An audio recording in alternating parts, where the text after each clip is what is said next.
Guys, welcome to my channel. Here we are. We're gonna try this. Ayan.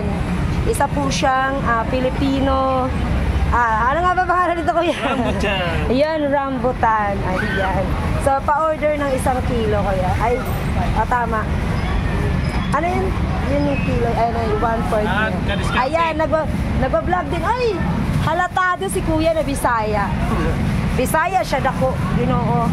Ganyan talaga guys, mga vlogger. Ayan, vlogger din daw siya. Sabi ni Kadiskarte po, kadiskarte. Lagi. Kung saan niya siya, be? Punuan na lang, puno ni be. Punuan ko na lang. Lagi. Punuin na lang na.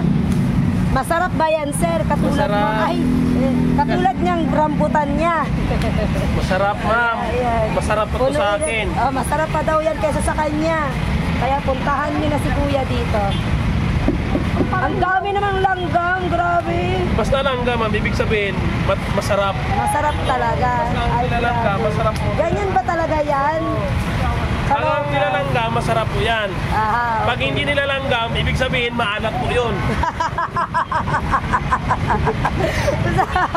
Sabi ni sir, pag hindi daw masarap, hindi daw nilalanggam. So, kailangan langgamin si sir.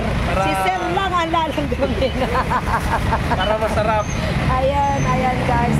Thank you so much for watching guys. Palo-palo na lang. Palo po, Ayan. kadiskarte. Ayan din daw siya. Ano pangalan ng vlog mo, sir? Kadiskarte po. Ano na lang. Diskarte din daw siya. Ayan, thank you guys for watching. See you, love you all. See you again for the next vlog. Bye-bye.